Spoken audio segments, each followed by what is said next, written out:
Racing isn't easy, but experiencing it is. iRacing puts you in the driver's seat with the industry's leading sim racing game. Drive on laser scan replicas of the greatest racing circuits from around the world. Go head-to-head against other drivers chosen by skill-based matchmaking to ensure competitive racing at every level. Compete across all your favorite series. In officially licensed cars, engineered to deliver the most accurate driving experience possible.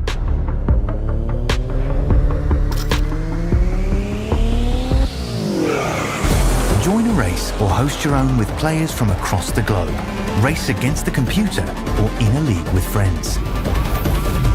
Feel the thrill behind the wheel. Visit iRacing.com.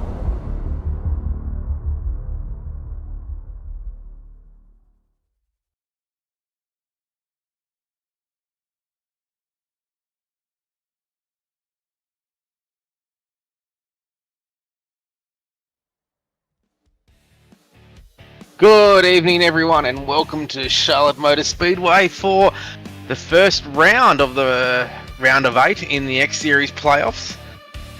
It looks like we've got about 25 drivers out there tonight. We're in for a cracking race. In the booth with me tonight is Mr. Carl Wilkinson-Whitty, as always. How are you tonight, Carl? I'm good, thanks, Nigel. Yeah, excited for tonight. We're here at Charlotte, and it's a track that brings up so many challenges. We're going to see quite a few drivers having to really watch out. It's so easy to make a mistake on that quad oval. So easy to burn up those tyres as well and leave yourself in a not very good situation. So it's all about tyre conservation, getting it right and not touching those walls, but running as close as you can. So look for some spectacular challenges out here tonight. And also remember too, Carl, that we had a cracking race here in ANC on Sunday night where it was 5 thousandths of a second. I think it was 32 centimetres. That was the difference between Zach Kerr and Matt Danson. And Matt Danson is driving here tonight, so he'll be hoping for that win. Ethan Winter was in that little battle too in the last 3 laps as well, so he'll be looking to get that win to take him through to the next round. As we look at the schedule here right now, as we're into the first round of the playoffs, our second round of the round of 8, we've got Charlotte, then we head to Nashville Super Speedway, Nashville Fairgrounds, and the championship race on June 17th will be at Auto Club. So we're in for a cracking race tonight. Any predictions so far? Look, it's going to be hard to pass up on Danson. He is on an absolute purple patch at the moment, very, very quick. And as you said, with that form in the ANC as well, has had a bit of a chance to get that setup absolutely dialed in, and will be looking to take advantage of that tonight. Expect a few drivers to have really worked on their setups, done some final tweaks, and really be on it tonight. I'm expecting to see quite a few drivers really pushing it out here. 100%. As we look at the little playoff picture there as well, we'll go to the grid now. There's a playoff picture. We'll get back to that probably during the first yellow flag if we get some tonight. We've got a cracking field of drivers, and Ethan Winter once again takes pole position for Vortex Esports. Matt Danson, his arch rival. Who can remember the race last week where Ethan just moved Danson out of the way to get his first victory? He starts in second. Stevie Williams representing DPR in third. Dave Douglas first of the Nitro cars in fourth. Joel Berkeley hits his first start in the series in the 09 car. He's in fifth. Josh Mickelmore from Nitro Racing in sixth. Clayton Davis for Dinger Sing Sports in seventh. Shane Bowen, Cobalt Racing, another of those drivers in the playoffs hoping to make his way forward in eighth.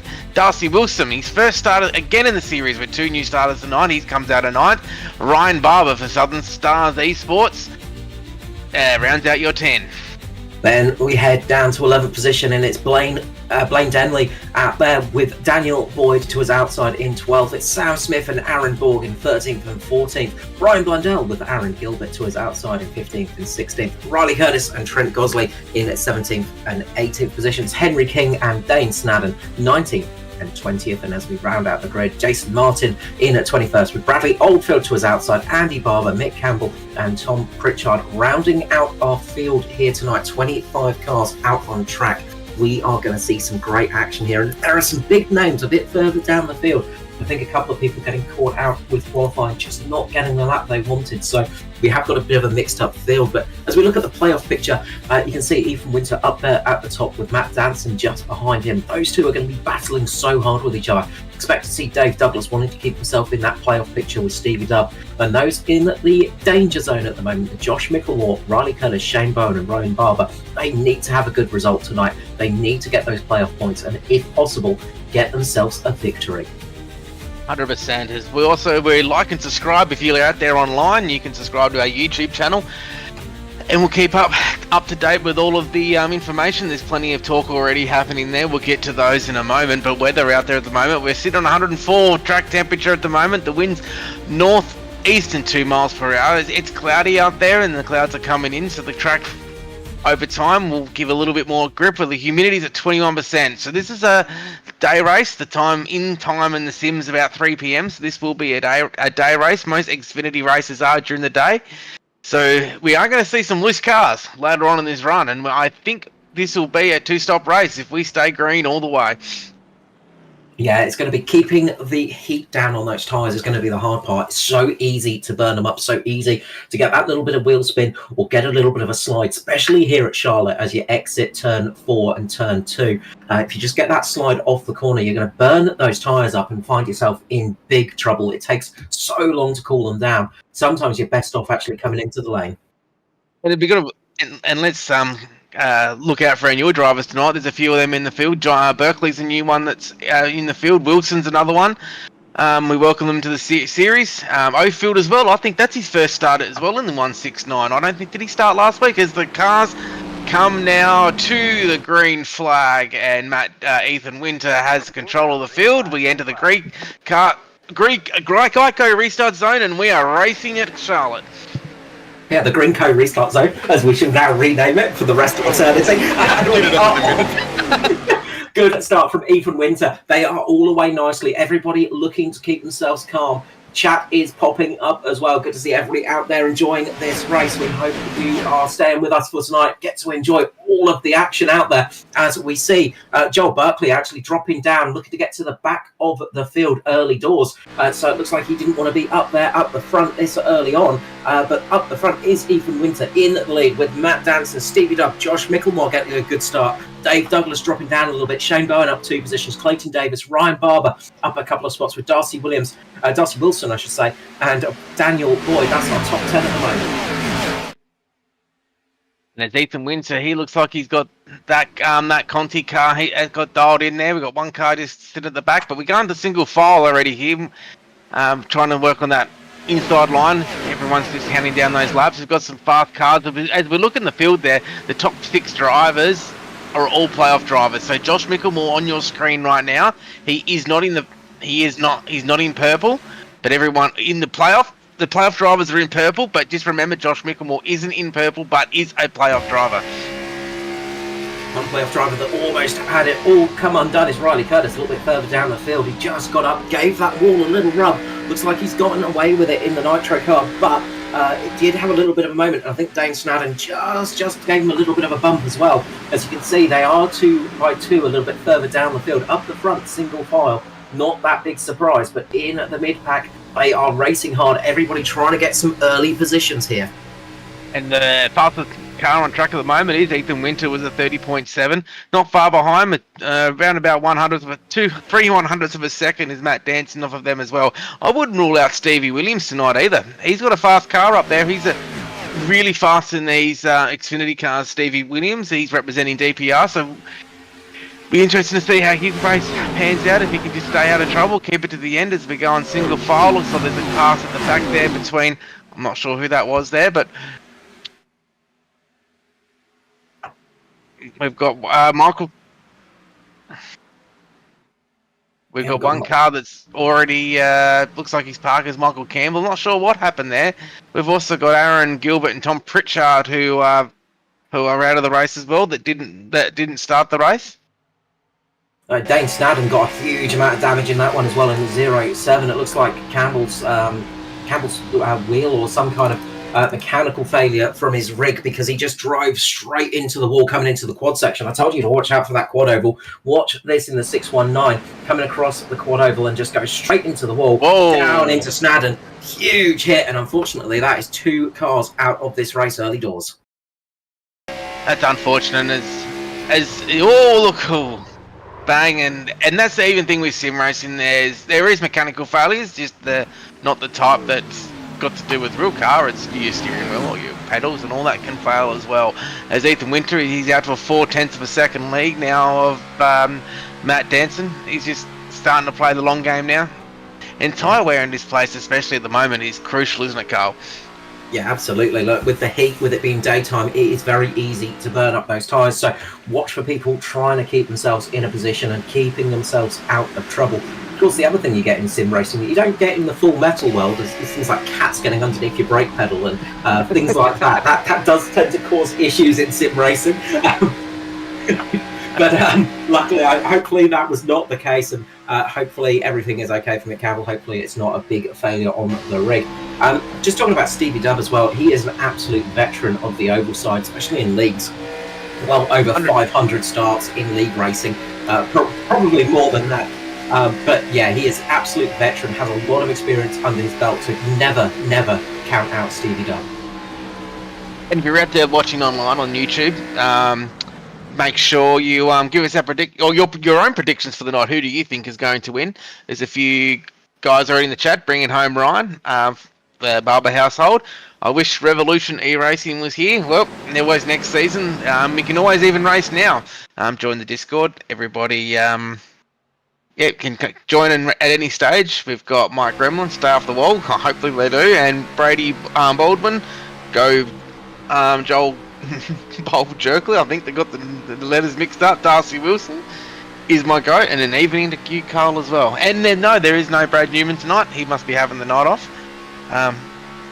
So yeah, you've even got a shout out to you, Carl. Absolutely, and a good evening to everybody out there. It's always a pleasure to be broadcasting to you. And Mick Campbell is saying over the chat, he's just apologised today and saying he had a wheel failure, a wheel disconnect and failure, unfortunately. So that seems to be the problem, and it is never fun when that happens, especially if you take somebody else out. That is the worst feeling out there in sim racing. 100%, and you do feel pretty bad about things afterwards as well. You don't really want to take people out like that, but these things happen. They're accidents, and we all move on. As the playoff picture is looking quite strong at the moment, but Riley Curtis down in 21st position. He's in the playoffs, but that's not the ideal start for him in the Nitro 093 car. No, and as I said, he gave that wall a little rub, and he's just trying to get the pace on. And look, with Riley, he's one of those drivers that will sit back at the start. He will not push too hard, and he'll slowly work his way up the field. Expect to see that 093 pushing his way up through the field and getting up inside the top 10 as we get to the latter stages. Playing that long game at the moment. I can remember Riley. I think there was a race in the truck series. He did start down the back and he ended up getting a second position.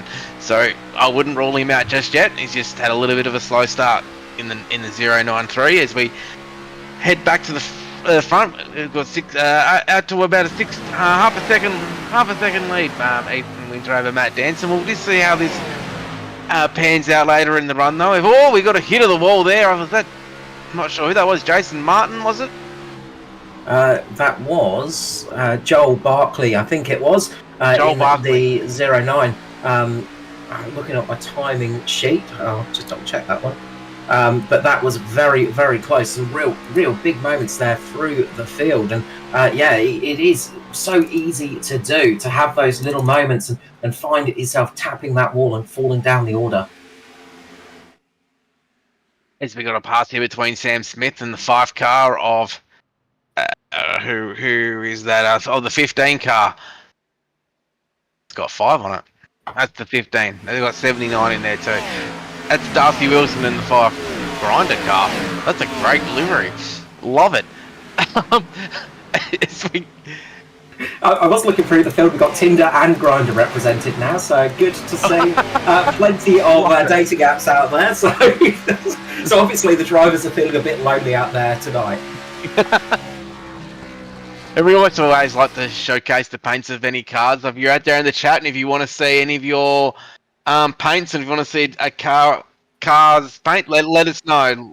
Let us know who you want to see. As Daniel Boyd is making the pass there on Sam Smith there to head up into position 11. Now there's another car I think we've got to watch out for tonight. Carl is the 43 of Aaron Borg. He's usually very strong. Yeah, and he's working his way up the field. He's up 5 spots at the moment in that 43, working his way up nice and quickly and just getting himself into a good position. And we know that with Aaron Borg. He's very, very strong in those longer runs and will work his way up the field as well, as he's got a mirror full of grinder at the moment and he's trying to run away from that as fast as possible, I think. So he is flying through the field nicely. He's got Clayton Davies right in front of him at the moment, and you can see he's taking a slightly higher line here as well. He's not taking that real tight inside line as it stands and just sort of trying to keep it up on the high side, trying to protect those tyres a little bit. So expect to see him coming good as this run goes on. Those drivers sticking it up against the wall, keeping up high, they're going to be putting a little bit less wear on the tyres, a little bit less work, a little bit less heat on the tyres. That's what they're going to be hoping for, just to try and even that car out, try and get their runs in and, well, try and make the green flag runs work. But good job of defending. Darcy Wilson is really trying to get the run here, gets the run on the high side, bit of door banging, and down into the wall goes Aaron Borg. The curse of the commentator strikes. Does he hit anybody on the way up? We've got the caution flag up. Oh, here I was just talking Borgie up and his chances, and I think that's his night done. I don't. Can he get that back to pit lane? Nah, he's towing it. What's happened here in the? He's just hit. Oh, 15. Yeah, 15 is up in the wall, gives him a big slap on the side, and then spins him out. Luckily, nobody caught Borg on the rebound. Everybody just managing to get around, but you can see they're just tight up against the wall. The number 5 as it shows on screen, but the 15 that should be there. It just touches that wall and bounces down into the 43. Unfortunately for Aaron Borg, that is night over and done with. it's unfortunate for the 43. He's been super fast, and unfortunately, that's his night will be done. Let's be hit pit road.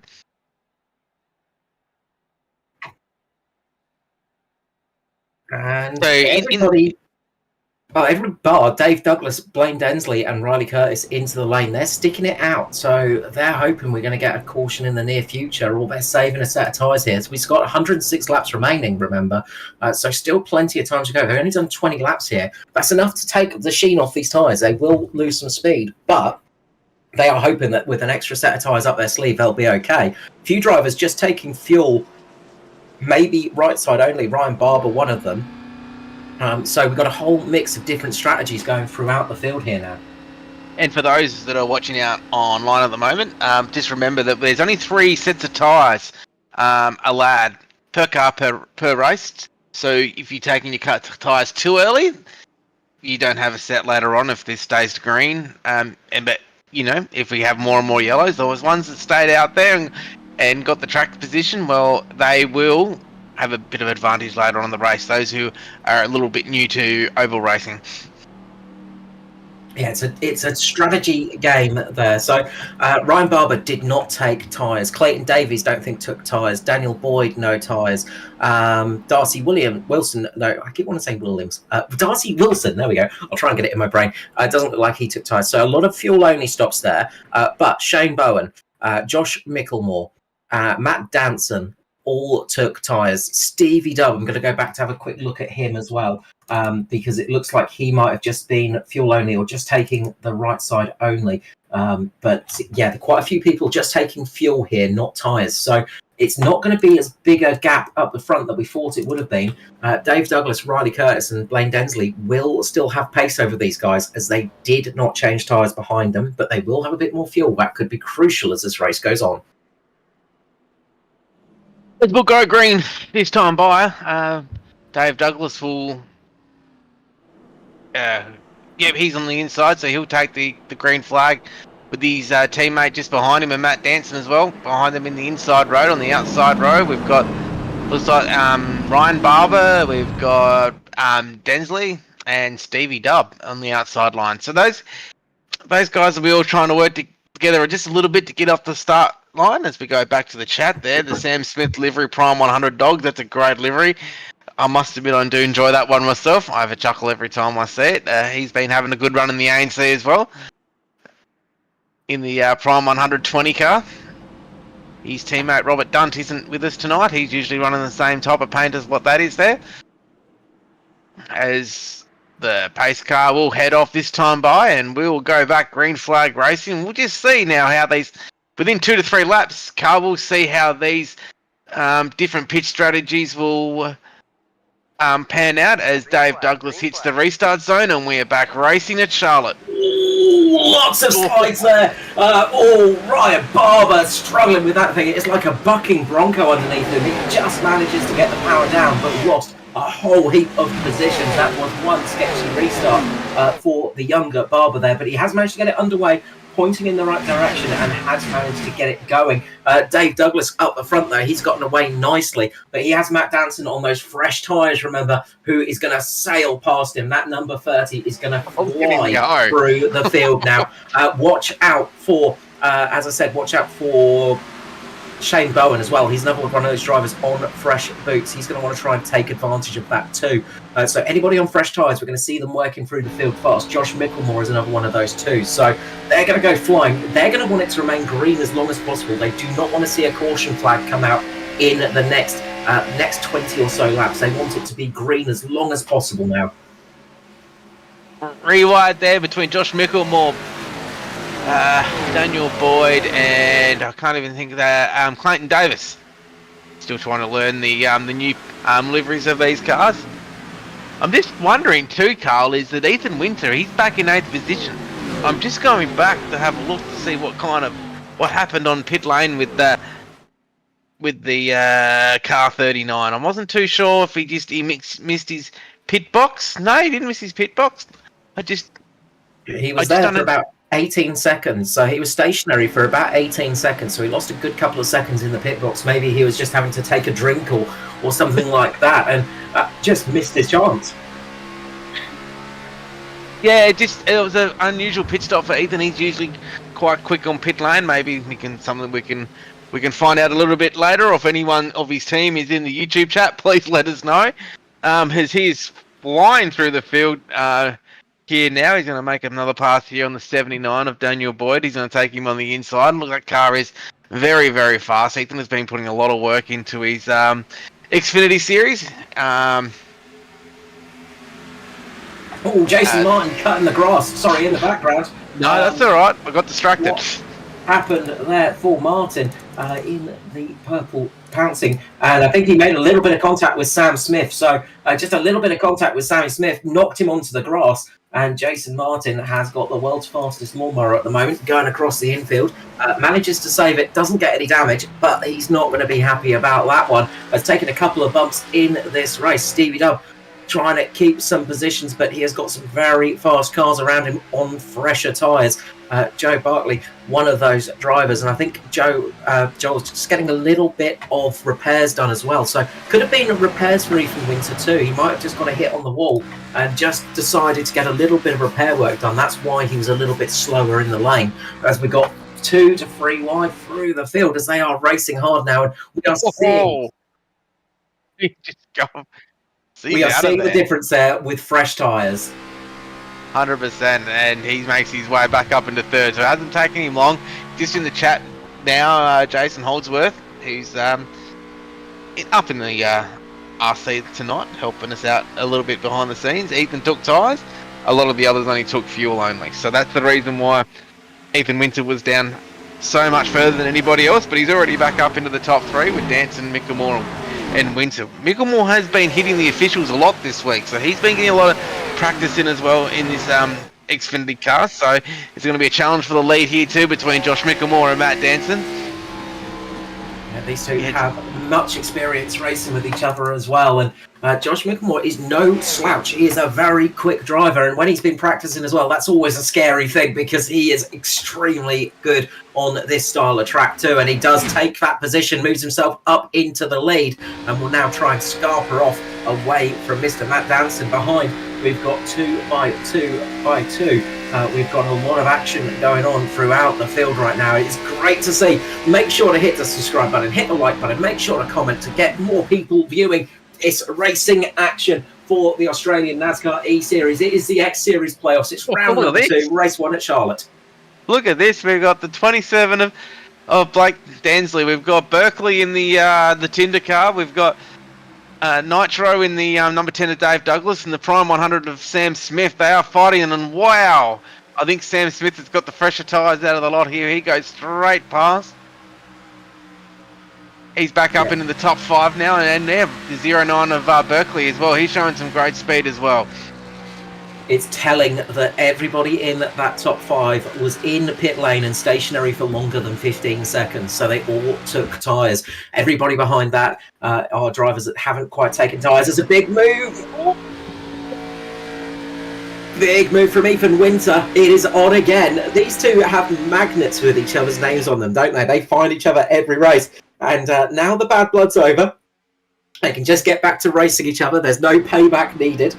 They can just get back to racing properly on track. And Ethan Winter makes a big move on Matt Danson, who just seems to be taking it a bit calm at the moment. He's not pushing too hard as other drivers are starting to run away a little bit. So we're seeing that big split through the field as everybody that took tyres is starting to work their way up. Trent Gosley, I think, is the next driver on fresh tyres, and he just gets past Stevie Dubb. So the 04 working his way up the field as well. So we are seeing those fresh tyres paying off. But what these drivers do not want to see is a caution in the next 5 or 10 laps, because that will absolutely ruin their night. 100% will is Josh Micklemore there, and he's out to a half a second lead, but I can always remember Ethan Winter a few weeks ago said that he won't forget any of the little bumps and taps that he gets from Matt Danson. So it'll be interesting to see the drama and the storylines are starting to build, especially since we're in the round of 8 now, and they all want that win to get through to the next round. Now, also too, I'll remind everyone again, if you're watching it on home, that Josh Micklemore isn't in purple, but is part of the playoffs. There's a technical glitch behind the scenes that we can't fix at the moment, but we'll get that fixed out. We've got the guys out in the broadcast trailer. They're working on it at the moment. So if you are watching out online, Josh Micklemore is a playoff driver.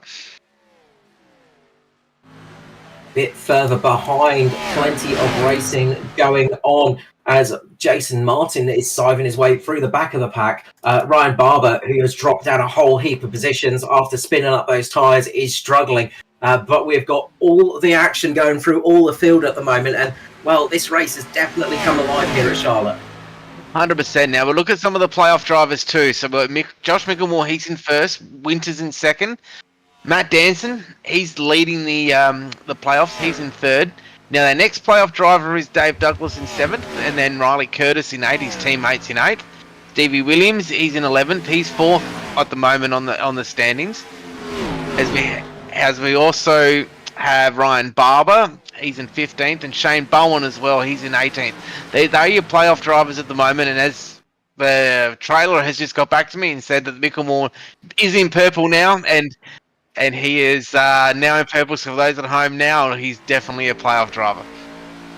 Yeah, don't worry, we will be our producer for making that mistake in the first place, but for now, we can get on with it and carry on as the playoff drivers work their way through. Look, Josh Micklemore would love to get a victory here tonight because that would secure him into the final 4, of course.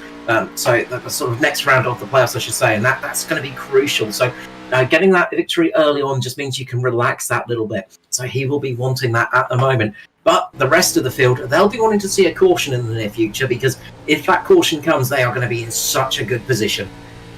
100%, and these top 3 drivers, and even the top 4 or 5, or even 6, 7th, and 8th, if we get that late race caution, all gloves are off. These guys are going to go. I will go as hard as they can. Looks like we've got a pass for the lead as well.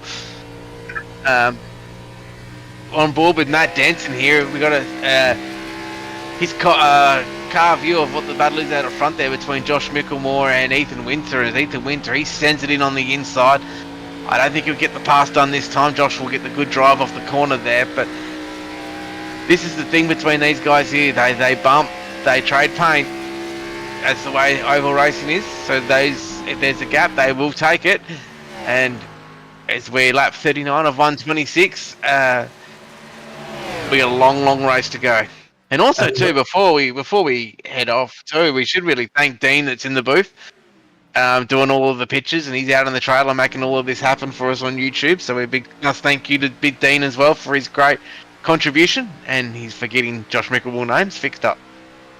And you can see right now, Matt Danson is closing that gap. So he's been sitting back there just saving his tyres for this moment, and now he pounces on Josh Mickelmore, going down the inside. Josh sticking it up high. He wants that high line at the moment, but Matt Danson taking it down low, taking it on the inside, back end, just stepping out a little bit for Danson, just having to feather the throttle, gently tease the steering wheel, keeps it in the right position, and he's going to be pushing once again. Mickelmore drops down to cover that line off, but this is going to help Ethan Winter push away at the front. As Mickelmore pushed a little bit too hard too early, as Matt Danson then it looks like he's going to go for the pass on the inside. He's got really good drive into the corner there, Josh, but it's just off the corner. He is struggling that little bit. Often that's a case of the rear tyres just getting a little bit warm. They're just not able to give you as much push out of the corner, and that could be the case. He's just got a little bit too much temperature in those rears, and it's not getting the power down as he needs it, not helping him on the corner exit. And you can see there, Matt Danson moves his way back up to second. Now he's going to try and chase down Ethan Winter. A bit further back, it is still on as Sam Smith's broken away, but Blaine Densley, Dave Douglas, and the 04 of Trent Gosley are really racing it hard on track at the moment. Gosley, on those fresh tyres, is moving his way up the field now as well. So the top 6 all on fresher boots. Sorry, Carl. It gets very close. Sorry, I was looking at my different screen. I was looking at my timing screen, so I missed it. But the top 6 are all on fresh boots. Everybody else behind pretty much on the older tyres. So this is crucial. If we remain green, this is going to be a good night for those top 6. 100%, and we also got to remember too, there's roughly 60 to 65 laps for a tank of fuel. So guys like Dave Douglas, who hasn't been at pit road yet, they will be making service down pit road in the next 17 laps. Yeah, the fuel game is going to be crucial here, and that's going to be the big point. So Dave Douglas, Blaine Densley and Riley Curtis all stayed out on track. They didn't take tyres or fuel. Everybody else behind them came in for fuel and no tyres, apart from Shane Bowen, who's sitting down in 17th, not really able to put the pressure on at the moment. But this could come back to play. As they come in that little bit early, they'll be able to use those tyres to gain that gap a little bit. So we could be on for a strategic race here towards the end of this one. We've got 82 laps remaining here at Charlotte, and, well, plenty of action still to come here tonight. 100%, and we've got the playoff drivers, a round of 8. They'll be looking to get that win to get themselves into the championship race. That's in 4 weeks' time. So it's all starting to happen now. These drivers will all be starting to take it seriously, wanting to get that ticket into the next round. As it looks like Josh is just falling off the pace with these cars a little bit up the front here between Ethan and Winter and Matt Danson. As it looks like them two are going to be having another great battle all night. But there's a lot of great other stories throughout the field tonight. Daniel Boyd, he's in 10th. Riley Curtis in 9th. Our first time starters of Bradley Ofield, he's up into what position he's up to? He's into 14th at the moment as well.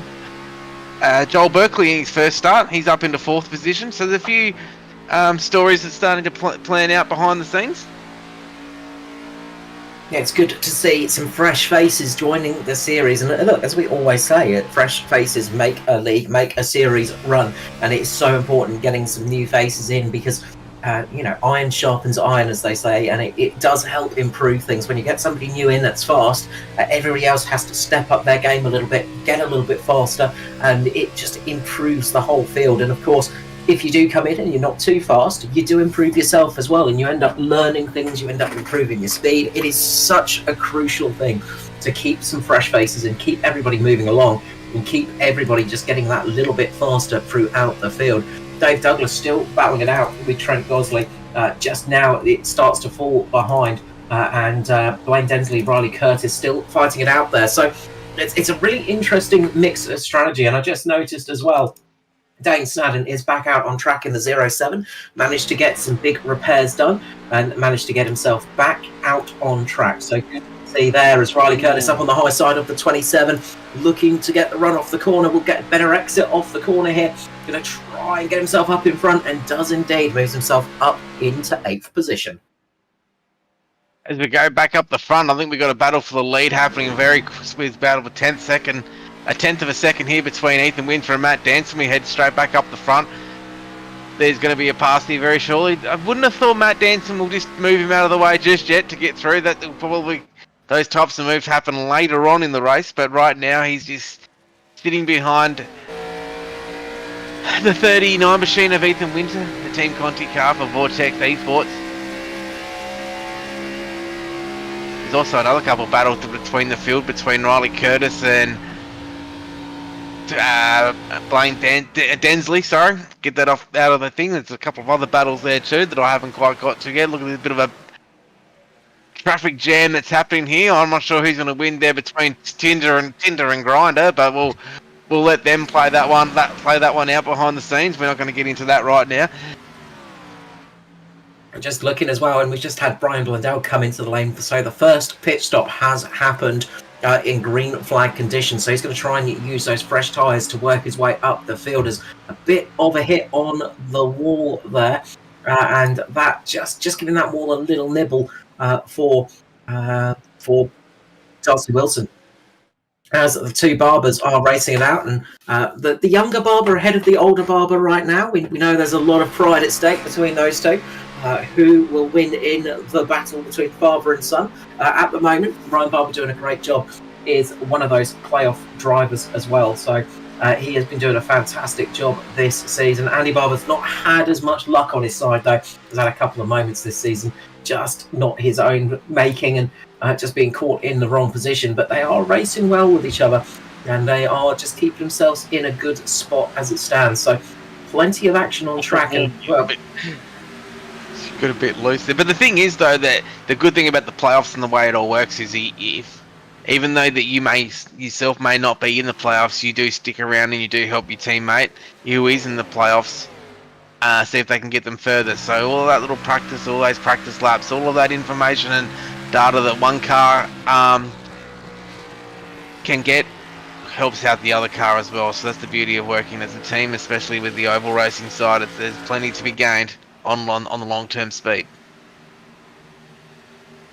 Yeah, having teammates does make a big difference in racing, and it just gives you a little bit of extra knowledge of where to go and what's happening. And we see Stevie Dubb. That car is quick, we know, but on those tyres, he is dropping down the order at the moment, down in 15th position, Stevie Dubb. So he's going to be wanting this race to turn around a little bit. Up the front, Ethan Winters managed to build a gap ahead of Matt Danson once again. About half a second. And Stevie Dubb's rear end is not looking very tight there. The back end is really going round. He is having to absolutely muscle that car through, and those rear tyres look like they have absolutely fallen off the cliff.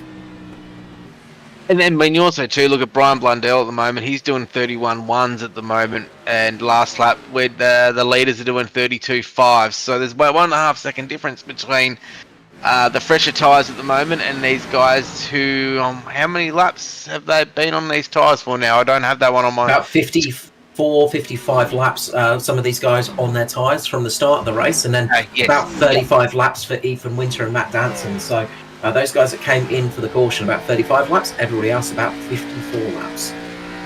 Thank you, Carl. I haven't got my other screen set up at the moment with all the pit stop data. I'm trying to work on that at the moment, but my poor computer's not probably liking it at the moment. As we get on board now and we look at this Prime 100 car with Sam Smith with all the dogs, so hopefully your cat isn't getting scared at the moment while looking at those dogs there, Carl. But No, Charlotte is one of those places that brings back traumatic memories. I had a cat knock over my monitor stand on me in a Coke 600 once, around 200 laps into the race, and caused a mighty wreck, killing the leaders. So it brings back traumatic memories, this place, with cats. Well, speaking of Coke 600, we had a couple of our own drivers that was in the top split in the Coke 600 that was broadcasted on iRacing on Saturday morning. There was Brad Newman, who's not driving with us tonight. He's having the night off. I think he finished 11th, and Matt Danson as well. He was in there as well, and I think he finished 25th off the top of my head. I could be wrong out of a few spots there. If anyone's out there watching and can give us the proper results of where they finished, that would be great. I'm only going off memory, but those guys were in the were in the top split, which was great to see those drivers there representing Australia, you could say, in the top split of the Coke 600 on iRacing. Absolutely. It is a thing that you sort of forget about sometimes when you're racing these boys, as they are properly good. They are some of the best sim racers in Australia and the world as well. You know, they are real top notch, and you know, you sort of forget it as you're racing it against each other, but eventually you sort of remember and you go, oh wait, no, I've actually beaten this person once, and you go, oh, okay, that's kind of cool. But they are just good at week in, week out, every single track. They are able to keep up those speeds and absolutely keeping themselves out on track. 100%, and it looks like actually Danson got second. Sorry, he done another 600 on Sunday night after ANC, and he got a second in that race. So he done 2 600s on the weekend, Matt, and yeah, he did get a second place in the finish. So congratulations again to Matt. As we get back onto this race here at the moment, Ethan Winter, he's going to be coming up with some lap cars very shortly. That might start spreading the field out a little bit more and be a little bit, looks like he's a little bit loose there too in that 39 car. Last lap, 32.55 for Winter, 32.67 for Danson, 32.76 for Josh Mickelmore. We're going to be in for an exciting finish. I would imagine some pit stops are going to start happening soon with Dave Douglas, I think the first car that hasn't been to pit lane yet. Yeah, it's going to be interesting to see when they peel it in, because that will give us the exact sort of fuel numbers that we're looking at and work out what people are going to have to do. So they're all going to have to make at least one more stop in this race. So they'll stop once and 2 more stops, I should say. So there is going to have to be an extra stop here for a lot of these drivers. Will the ones that came in the caution be able to eke it out that little bit and make it to the end? They've done 35 laps. With 71 laps remaining, so it's going to be tantalisingly close, so we might see some fuel saving coming into play. I reckon that the drivers who didn't pit can do it on one more stop as well. This is going to be an interesting race, because especially too if we get that late race cautions, those guys with the extra set of tyres up the sleeve, we'll start to see what damage their new tyres can do. We're in for an exciting finish, Carl. Pit stops have started too. Riley Curtis is down. Blaine Densley is down pit lane. So Dave Douglas is the only car on the lead lap that has not been down pit road yet. You have to forgive me. You could probably hear the cogs working in the background. I was doing some maths. So the drivers that came in on that caution, they can probably do it just on one more stop. They could just about squeeze one more stop, but they've got to do a bit of fuel saving in. Well, everybody else is going to have to make 2 more. The other drivers will have to probably make 2 more stops. So Dave Douglas, Riley Curtis, and Blaine Densley. So they are in the real unfortunate position where they're going to have to make 2 more stops, whereas the rest of the field might be able to just squeeze through on 1 more stop or a very quick splash and dash. So that's going to be really interesting to see how it plays off. And now we're starting to get some lap traffic for Ethan Winter. He's caught up to the back of the tail of the field and is now having to start to work his way through that lap traffic. And of course, if you're new to oval racing, well, first of all, welcome as Dave Douglas pulls it into the lane. But secondly, there's no blue flags in oval racing.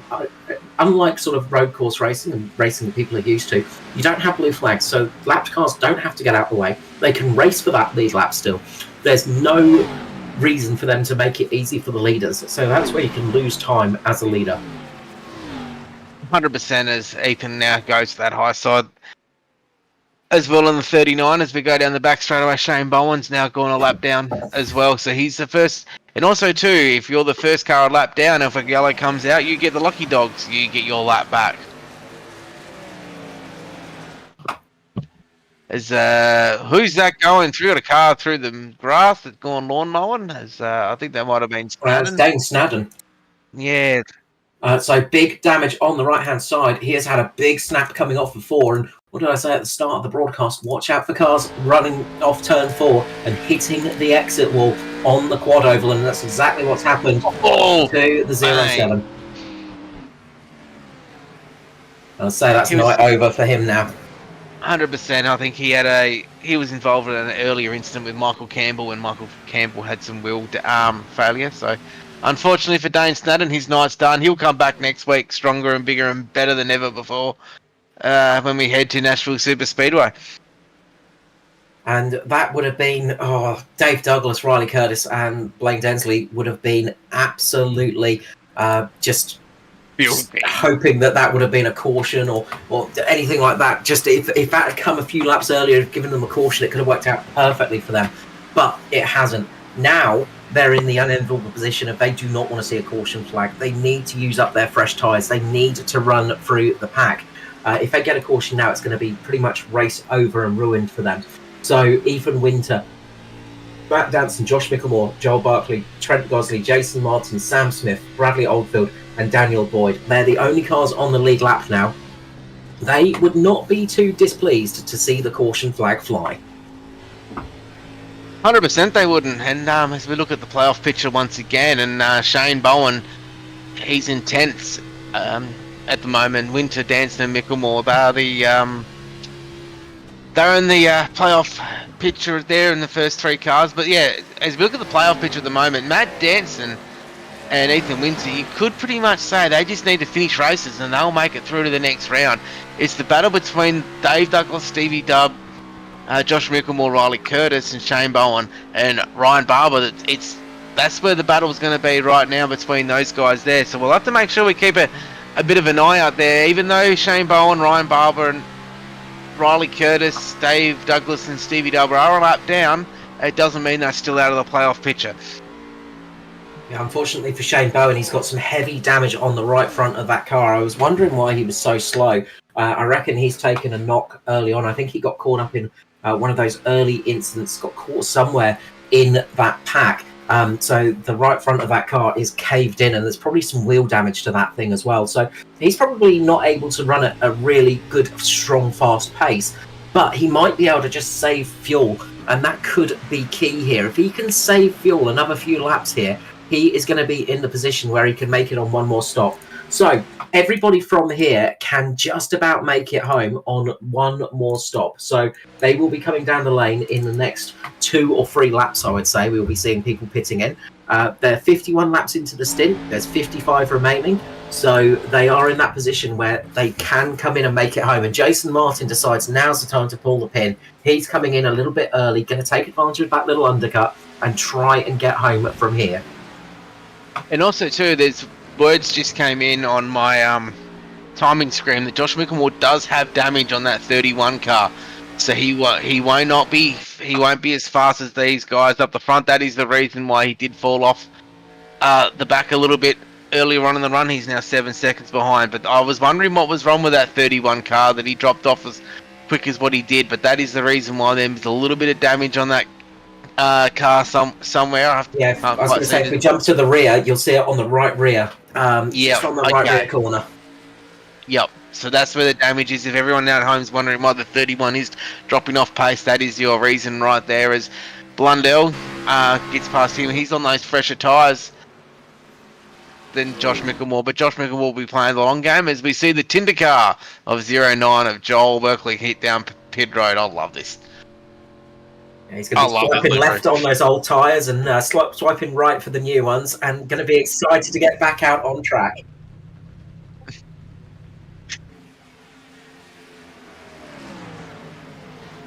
I've been working on that one all night as Ethan Winter up to the wall. He gives the wall a big nibble there, and that's not the first time. There's been a couple of times in the last few laps I've been watching Ethan, and he's given that wall a little tappity tap. He's still got speed, but he has been given that wall a little crunch here and there, and that is not what you want to do. That can really build up. So I'd say his tyres are on that dropping point, on that crucial tipping point. He's going to want to try and go a little bit longer to have the best tyres towards the end of the race. But He can pit any time from now. Can we get a camera angle of Ethan Winter on that car to see if there's any damage on that car from hitting the wall? Yeah, Josh Mickelmore, he's now hit pit road now. He will not be getting that damage fixed. He'll be just getting forward tyres, filling it up with Sunoco fuel, and he'll be on his way once again. I just had a good look at the right side of Winter, and there's no damage. Maybe a couple of little bits of paint scraped off on the right-hand side, but does not appear to be any body damage whatsoever. So it's looking good for Ethan Winter. Doesn't look to be any damage on that car. So he's just given that wall enough of a bump just to keep him moving in the right direction, but not damage the car. And look, that's not a bad thing to do here at Charlotte. You can use that safety barrier, the safer barrier, I should say, to your advantage, because it's not as heavy as the concrete. So you can sort of keep yourself going as Gosley pulls it in from third position. What a run from Trent Gosley here tonight. Absolutely flying out there. He made the right call on those tyres and is absolutely making it pay off. Could be in for a very, very decent top 10 position here. 100%. And he's had one of those ups and down seasons, Trent Gosley. He's had some terribly bad luck, but he can drive that car in the I can't remember what his number is there now, in the 04. I was going to remember, but yeah, he will be fast later on in this run. He can drive that car. As we see Daniel Boyd, he's hitting pit lane as well now. Joel Berkeley, he's had service down pit lane. And you can just see the leaders sticking it out a little bit longer here. They do not want to be in a disadvantage on the tyres. They want to have the best tyres for the end of the race. But that means you've got to stay out there on these horrible old tyres that are going to be falling apart. They're going to be like driving on bubble gum. Really, really poorly chewed up bubble gum. It's going to be horrible out there. But I think you're going to see I think you'll see him down pit lane in the next 5 to 7 laps. I reckon, Carl, you're going to see a few more of these cars come down. The gap though between Ethan Winter and Matt Danson is at 2.8 seconds. This is really surprising. I would have thought Matt would have been right up against his bumper, but obviously he's playing a little bit more of a long game. He could be saving fuel too, so we might be able to have that little couple extra seconds left in the pit lane in that number 30 VRS Altus Engineering machine. Well, the other thing as well is Ethan Winters had his confidence boost. Getting that victory means he does not have that monkey on his back anymore and will be using that to his advantage. You see Danson absolutely pinpointly accurate against the wall. Just really, that's the difference between somebody that's okay at driving on ovals and those sort of alien freaks that we call them, like Matt Danson, who are just able to keep it so close to the wall.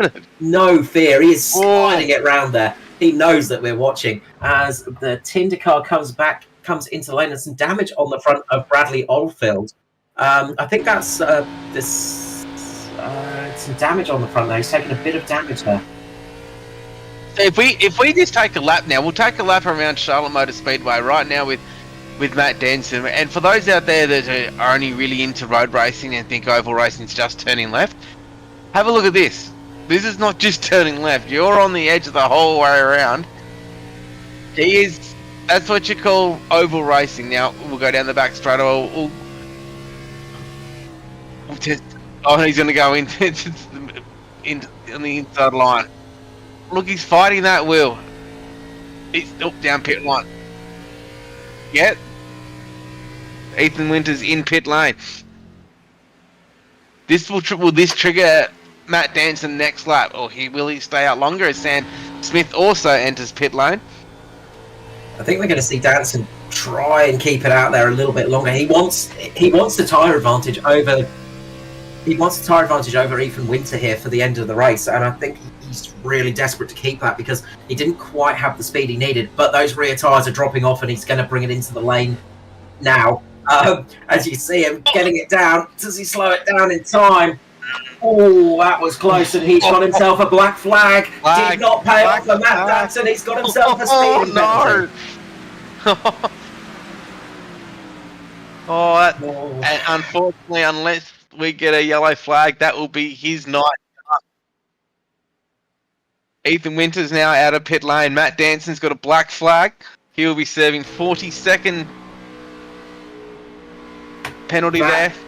That is news to Ethan Winters' ears, I'd say. That has absolutely helped his night out, and well, that is one of those things that you've got to be so cautious of, because that's also going to really affect his points for tonight as well. 100%. Really affect him. That's one chance he doesn't have as... Ooh. Joel Barkley there just in front of Ethan Winter. And there's two Tinder cars, so it's not just the one. It was Darcy Wilson, I think, coming into the lane before with a little bit of damage. But Joel Barkley up here at the front, and this is a battle for the lead of the race. And he is being passed by Ethan Winter, who retakes the lead and gets himself back up into first place. And that's the difference between tyres that have done 11 laps and tyres that have done 2 laps. Now, Ethan's just got to play smart now. He's got to settle himself down and realise the threat from Matt Danson is over for the night, unless we get that late race cautions, pardon me. If he goes past, he's definitely swiped left on that Tinder car and he's away. But we've got to play the long game now. Josh Micklemore, he's only 1.6 seconds behind, but we've got to remember he's still got a lot of damage on that car. But the thing is, I think if we get a yellow in the next, I'd say 10 to 15 laps, Dave Douglas and Riley Curtis certainly come back into this picture. Well, they're going to almost need that to happen, because they need to come down the lane again for fuel. They're not going to make it on fuel from here. No, they're not going to make it from here. No. So they do need a caution to get themselves back into this race. There's Ethan Winter. He's flying now. We're back on board now with Dave Douglas in the 10 machine now. We'll see how hard he is working on the wheel of this car as he comes into 1 and 2. If he's working that wheel as well. And as most people would realise too, that we got a bit of a hot track out there at the moment. There's not many clouds in the sky, so these cars will be a little bit on the loose side. As we in the YouTube channel, there we go. Jason Holsworth has confirmed Josh has 54 seconds of damage on that 31 car. So at the moment, if he's up in third with 54 seconds of damage, he's got himself a fast race car. We did see that earlier on. He had some great pace over Winter and Danson, but it dropped off when he got that damage. But he's still able to keep some pace. So still on for a second place here, you've got to say. He is catching Joel Berkeley, and he is on he's on slightly fresher tyres. There's not a huge difference between those two. So he's going to want to try and catch up to Berkeley. Berkeley's looking good to sort of get himself a podium here tonight as well. So this could be a very good race for Berkeley indeed. But Micklemore is closing that gap very, very quickly and will look to get himself past up into second place. And it's going to be a nice haul of points for Josh Micklemore here tonight. 100%. And I think too, if the 09 of Berkeley can get on into the podium tonight, he'll be giving himself more than just swiping left or right. He'll be giving himself a super like. As is Josh Micklemore now, he's starting to catch the 09 car. Ethan Winter, he's away though, 4 seconds ahead. So as Matt Danson, he's now 1 lap down. He's in 16th position. So this does have playoff ramifications, as Ryan Barber, he's up in the 9th, and Stevie Dubbs now back into the top 10 as well. So out of the playoff drivers at the moment, Winter's first, Micklemore third, Dave Douglas in 4th, Riley Curtis 5th, Ryan Barber's in 9th, Stevie Dubb is 10th, as we wait for the Josh Bowen's in 15th and Danson's in 16th, as Josh Micklemore's on the outside now of Berkeley, and looks like he's going to get that pass done. He's not going to even really fight at the cause. That's a fast race car with 54 seconds of damage, Carl.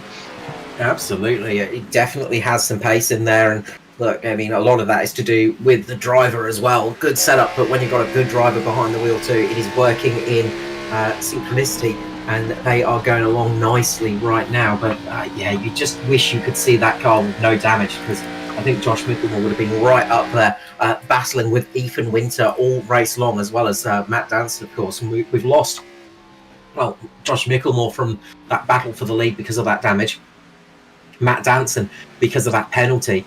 So it's going to be interesting to see. And look, I think Josh Micklemore is going to be pretty happy with second place with that amount of damage. He will not be too dissatisfied about that, but the win would have been nice for sure.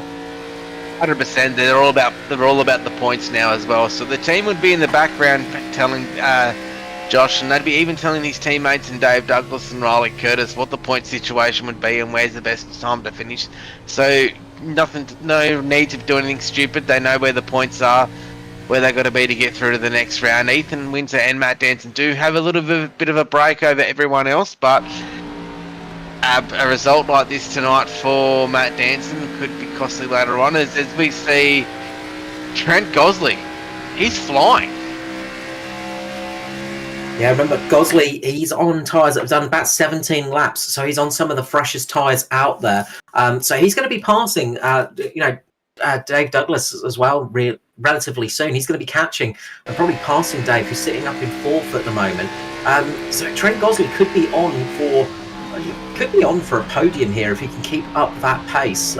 He's sort of got some very fresh tyres and he's in a really good position at the moment. If not a podium, and a top 5 finish is pretty much going to be a good result here, and he's going to be well inside that top 5 as we see Riley Curtis bringing it into the lane. So this is what I was talking about. Riley Curtis could not make it on fuel, so he's coming in now for those fresh tyres, and he's going to see what he can do on those fresher tyres in this race. Dave Douglas will be bringing it into the lane soon. He either brings it in now and takes advantage of those fresh boots, or he sticks it out and prays for a caution flag. I reckon you risk it. Oh, I would be risking it. You would? Oh, absolutely. I don't have speed or talent, so I have to rely on luck.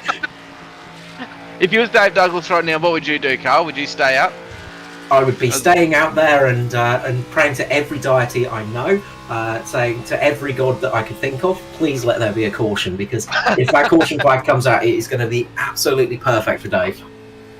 100%. There's a little bit of a lap traffic here coming up to Ethan Winter as well, but the 05 car of Barber. It looks like Ryan Barber is now going to be hitting pit lane as well.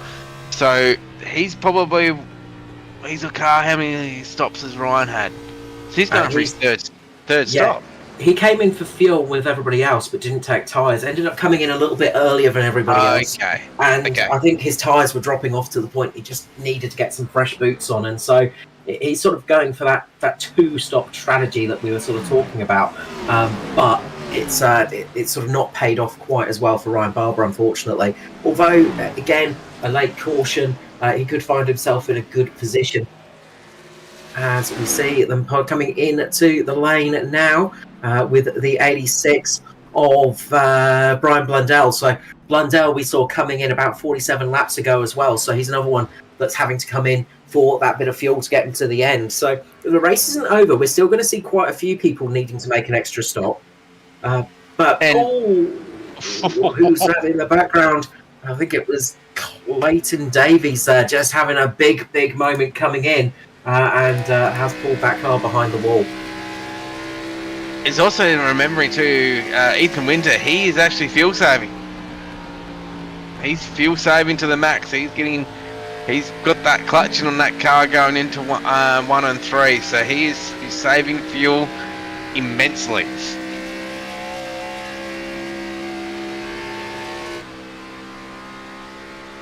He's in a position though where he probably doesn't need to save that much. So he's just doing it just to keep himself in the game and just securing sort of that fuel, just keeping himself in a good position. So it's not over by a long shot. There's still a lot of things that could go wrong here, and they do need to sort of keep that car in a position where they save a bit of fuel here. But I think Winter is just doing this as a force of habit, just absolutely saving as much as possible, just in case there's a green-white checker, just in case anything weird happens, or he needs to get that power down.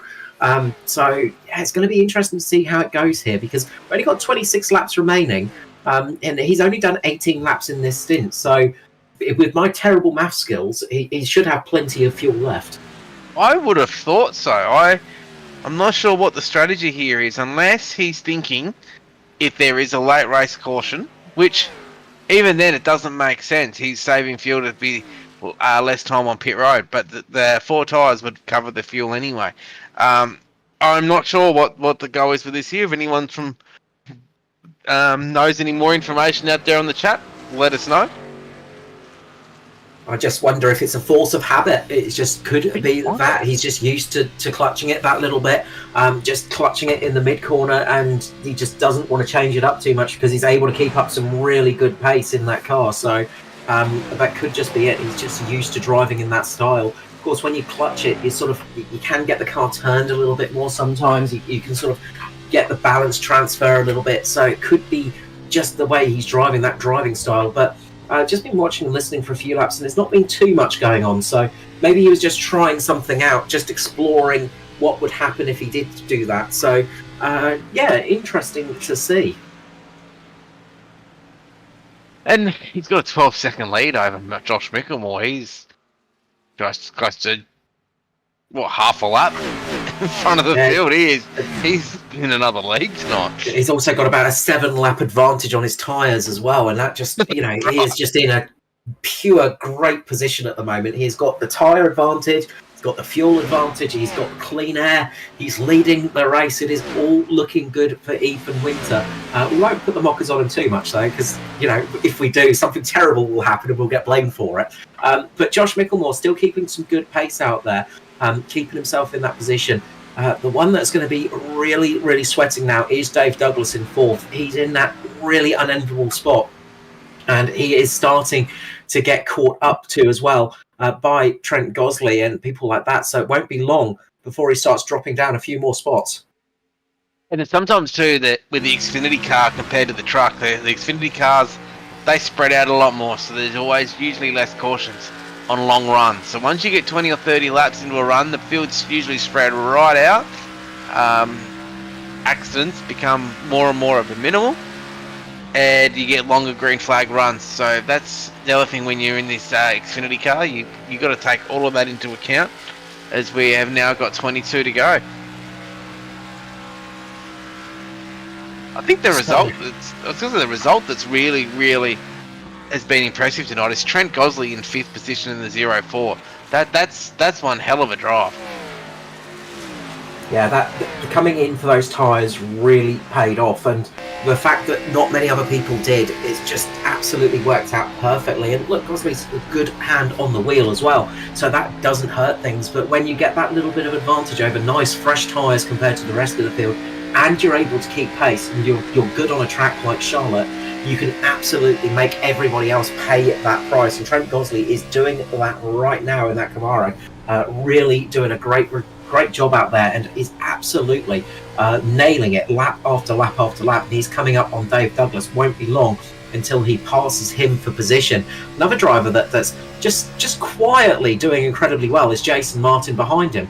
We haven't talked much about Jason. We saw him cutting the grass earlier on and getting tagged on the wall. But Jason Martin up in 6th position, up 15 spots in this race, despite going across the quad oval once and being hit in the door. He's absolutely doing a stellar job of working his way through the field. And yeah, he's really put himself in a strong position here to get himself in the top 5.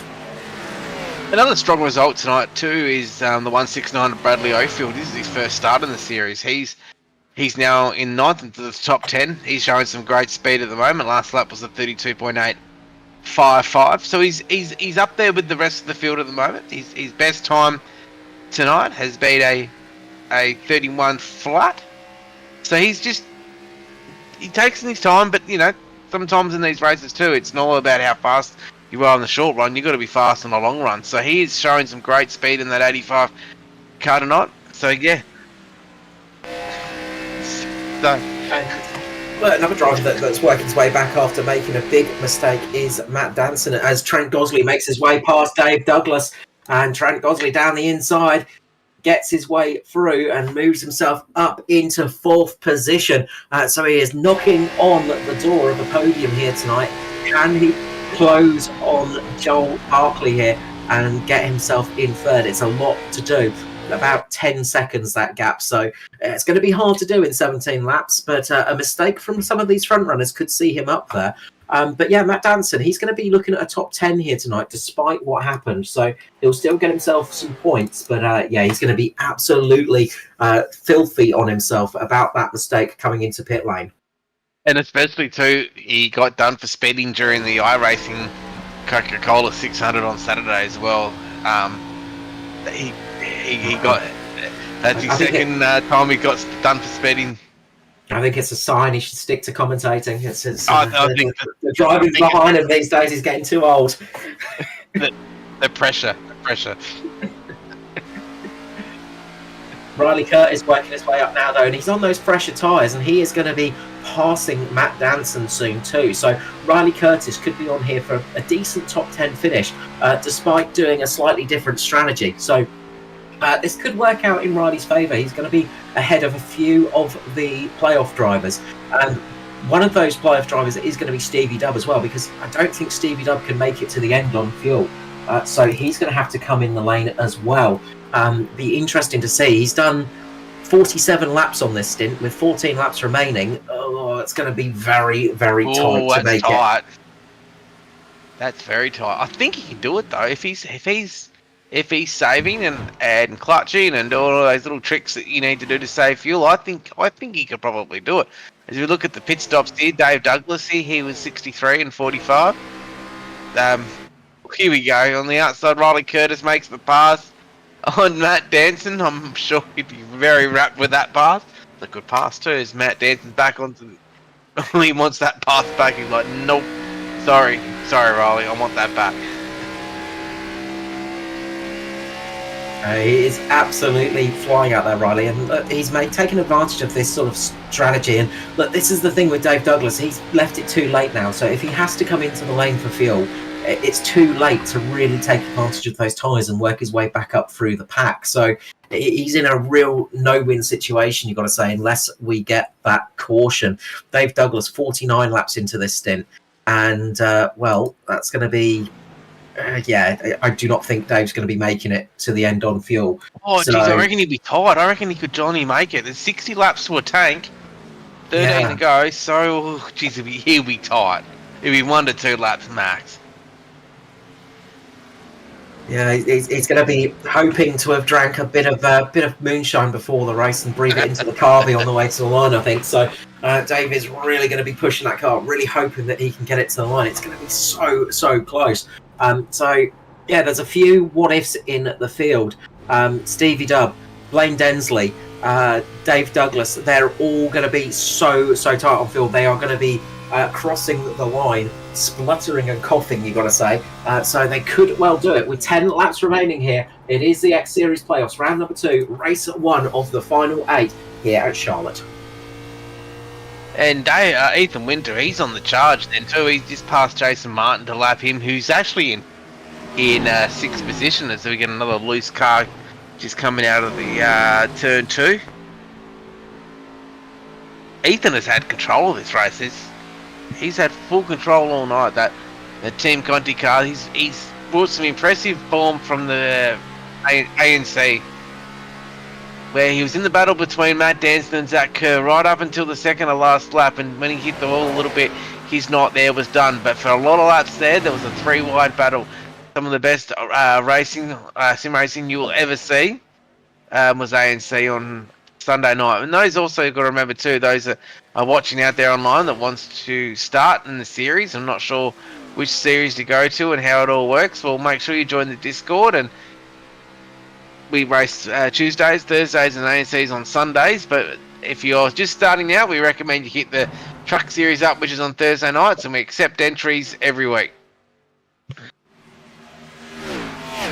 And as we continue on, and look, there's some really good racing going on at the moment. Got to say, Jason Martin is in the position where he should be able to catch Dave Douglas and get himself in that top 5. It won't be long before that battle starts to heat up on track 2. So it's been good. But yeah, Ethan Winter, 18 seconds ahead of Josh Micklemore, who is no slouch. Josh Micklemore is one of the fastest oval drivers in Australia, and he is absolutely behind. But remember, there is a lot of damage on that 31. Really sad to see that, because geez, that could have been a great fight between Winter and Micklemore. Joel Berkeley doing a great job in 3rd position as well. He's just sticking to the back of Joshy and just keeping himself in that position, keeping himself out of the grasps of Trent Gosley in 4th position.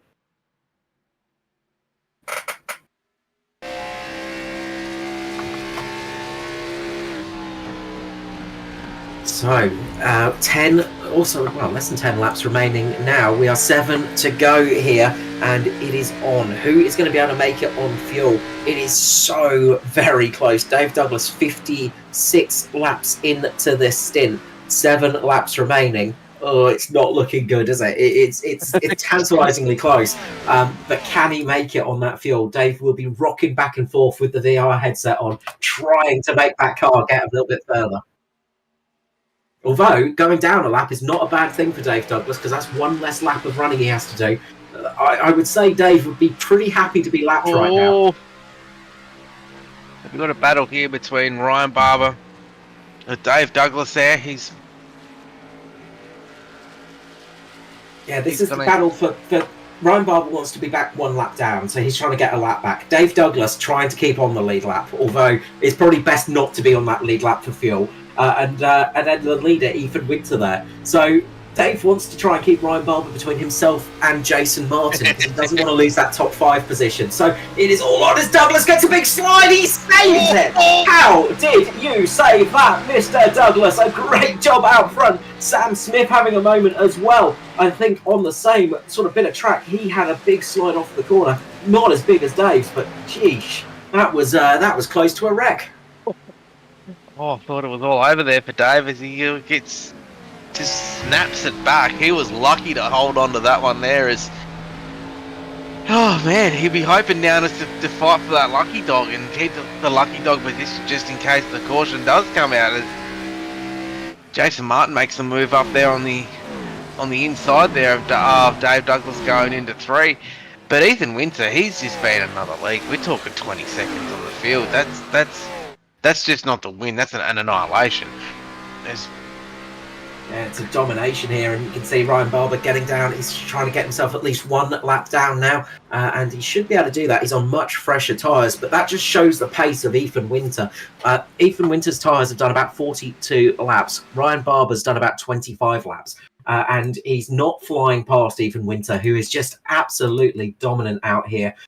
So the battle is on for 5th and 6th. That's the closest battle on track at the moment, just behind our leader, Ethan Winter, who crosses the line and will be getting ever so close to the finish of this race. Does Dave Douglas have enough fuel in that car to make it to the end? That is the question, and he's got Jason Martin breathing down his neck. Jason Martin is no mean, he's not a driver to take lightly. He will absolutely go for it. He is a very fast driver with many wins in the Australian oval racing scene as well, and he will be trying to get there. Stevie Dub had to pull it into the lane. He could not make it on fuel. That is just heartbreaking as Ethan Winter crosses the line for the white flag. We've got 1 lap remaining. Dave Douglas just has to make it round about 1.5 miles and he will get that 5th position. But Ethan Winter up in the lead here, 21 seconds ahead of Josh Micklemore. Ethan Winter will be looking for this victory. An absolute stellar job here tonight at Charlotte for the driver of the 39. The Team Conti Scene Performance Racing Car driver has done a fantastic job as he comes to the line and takes victory here. Just behind him, Dave Douglas gets a big slide but keeps it in 5th, but it is Ethan Winter who takes victory here tonight and gets across the line for a fantastic result. Josh Micklemore will come home in 2nd place, with Joel Berkeley taking 3rd position. Great run from him. Jason Martin will come home in, what's happened here? Martin's dropped down, so he's 6th. Trent Gosley will come home in 4th position, with Dave Douglas in 5th and Jason Martin in 6th position. What a stellar race from those guys. Blaine Densley in 7th, 8th for Riley Curtis, a really good recovery from him. Matt Danson in 9th, and Daniel Boyd rounds out our top 10. Wow, what a win by Ethan Winter. That's a statement that he is here to trying to win this championship. He's now into the championship 4. He's going straight to Auto Club.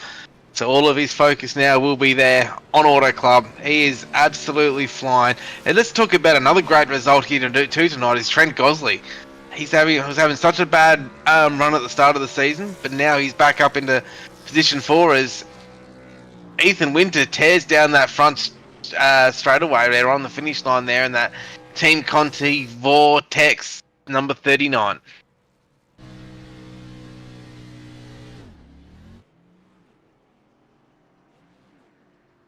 let's head to the race results as Winter burns it down out there. And Winter has come in the X Series playoffs, and he is absolutely dominating. So let's head to the results, and it is Ethan Winter taking victory here tonight, 21.5 seconds ahead of Josh Micklemore in second.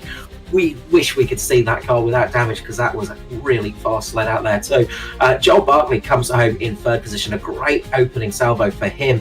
Trent Gosley, as you said, in fourth, great job for the MF Racing driver. And then Dave Douglas rounds out the top five. He somehow made it back on fuel. Jason Martin comes home in sixth, with Blaine Densley in seventh, Riley Curtis eighth, ninth for Matt Danson, and Daniel Boyd rounds out our top 10.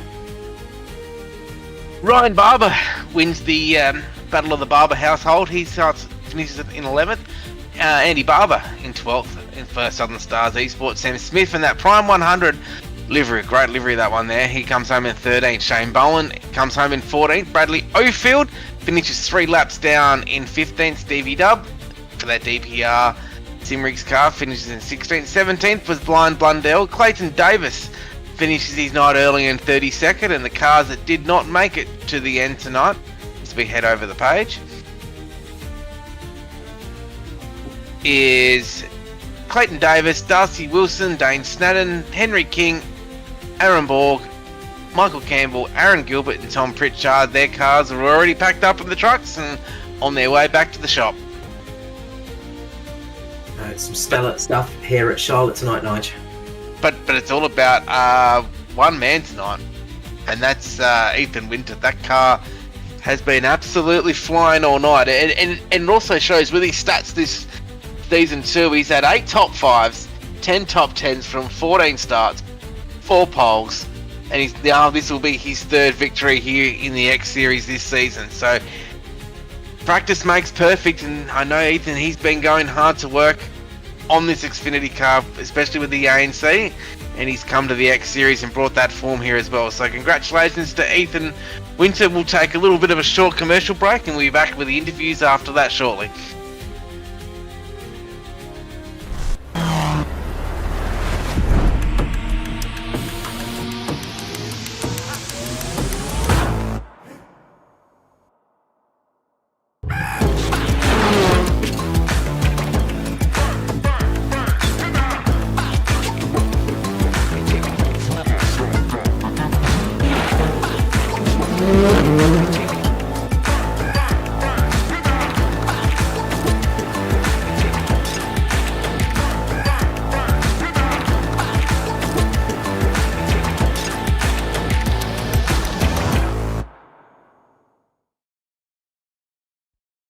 Racing isn't easy, but experiencing it is. iRacing puts you in the driver's seat with the industry's leading sim racing game. Drive on laser scan replicas of the greatest racing circuits from around the world. Go head to head against other drivers chosen by skill-based matchmaking to ensure competitive racing at every level. Compete across all your favorite series. In officially licensed cars, engineered to deliver the most accurate driving experience possible.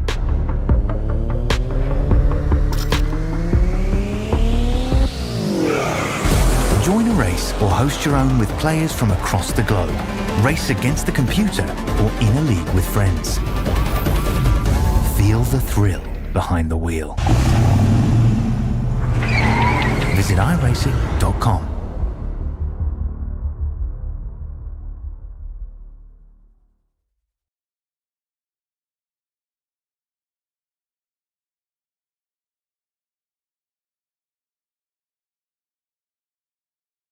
Welcome back to Charlotte Motor Speedway, as the drivers are now back in pit lane doing all of the media requirements after such a great race, and we're lucky to be joined here with our top 3, and we join and say congratulations to Joel Berkeley. This is your first start in the Australian NASCAR X Series, bringing it home in 3rd tonight. Tell us a little bit about your race and a little bit about everything. Yeah, I was a bit scared to start at the front of the start there, so I just dropped to the back and did my own race. And I don't know, waited for the yellow and got lucky taking tyres and we went green to the end from there. So still have an advantage on anyone. But yeah, got a bit lucky, but that's how it goes sometimes. Now I see you're in the Tinder livery. There was Yeah. another Tinder livery as well. Now I'm thinking teammates. There was a grinder one as well, if you looked carefully. I did see the grinder Yeah. one. Now we talking 3 teammates? Oh, you could call me and Bradley teammate. The other guy, I don't know who he is, so he's just a wannabe. So yeah. So we're Bradley let teammates. the team down tonight. No, we aren't. Okay. No, we are. Okay, you are. Okay. I just was looking through the field and thinking, there's a Tinder car and there's a grinder car. Okay, this is getting interesting. But great livery. Now, first start in the X Series. Much experience on ovals. We don't know much about you, so it's a bit hard to. Not really. Did the VRA series whenever that was 12 months ago, and that's about all the experience I have in the oval sort of stuff. But yeah, well, hopefully, if we can keep the Tuesday nights free, might keep showing up to it here and there. Because what else is there better to do? 100%, and you can come and race with some of the best oval drivers in Australia. Don't have to call that team Winter One. If not the world. So congratulations once again on your once again on your 3rd place, and shout outs to all of your team sponsors and friends and family. Yeah, we'll come. Massive thanks to the guys at ULIC for all they do, and Team Tinder for what they do, and Brad and Darcy for, I don't know, racing, and everyone else for putting on the league, and you guys for broadcasting. Well, thanks. And congratulations once again to Joel Berkeley. He started tonight in the 5th position. He went all the way back to the back and then brought it all back to the front and finished 3rd. And congratulations once again. Thanks, mate. And there was Joel now. Our 2nd place car tonight. Now, Josh, congratulations on your 2nd place. Now, you were super fast there, but you got a little bit of damage there. Yeah, unfortunately, it was a fair bit more than I thought too. But yeah, off that restart, I guess the guys in front had older tyres, and the guys behind me didn't know what was going on. I think so. Got rear-ended, but it is what it is. Yeah, she was wasn't too bad, but in the middle of the run, it was a lot looser than it normally was. So I had to tighten it up a little bit in the pit stop, but I couldn't get that damage fixed, unfortunately. So yeah, pace was a little bit down after that. I am sorry, Cole, but I've taken your interview. You can take over if you like. Thanks, Nige. Yeah, Josh, how's it going? Yeah, so that damage we saw, we were told at about 50 odd seconds there, and that's a real big shame because you had some great pace early on. Yeah. No, it's been a good week this week at ANC. Top 5 finish there, and then another strong finish tonight. So yeah, no, happy with the car, happy with the speed we got. It's just a little bit of bad luck, but we'll take 2nd. I don't think we had anything for Ethan tonight. He did very well tonight. So no, we'll hold on what we got. We're pretty happy, and we'll move on to the next one. Absolutely, and some good playoff points for P2 as well, and that's good news for you. And I imagine you're saving that victory for Auto Club Fontana. Of course, you're going to get yourself into that final race and save that victory for the last race of the season. Yeah, we're knocking on the door. It'll come. Well, I'm just going to say, Carl, is that Josh's #1 fan is in the YouTube at the moment saying he still can't work out how to win, and he's Mr. Smooth. I think that might be his old man. The Josh Mickelmore fan club in South Australia is quite large, so we do know that for sure. Josh, congratulations on P2 here tonight. Look, hopefully we can see some more of you in the booth in the next coming weeks, and we can see you in that final race at Fontana, mate. Yeah, for sure. Thank you, boys. Now, before you dash off, the usual thing, the love, the spot to the sponsors, to people in general, and shout-outs. Go for it, mate. You've absolutely earned it. Yeah, just Russ for putting out a really good set this week again. So thank you, mate. And thanks for the whole Nitro team, all the guys on there. Yeah, pretty cool bunch of blokes to have raced with. And you guys for putting on the broadcast, and yeah, Ethan on the win. Good job. Thank you so much, Joshy Mickelmore there for Nitro. A fantastic P2, and I'm sure we'll see him back in the booth in no near time in the future. Thanks, boys.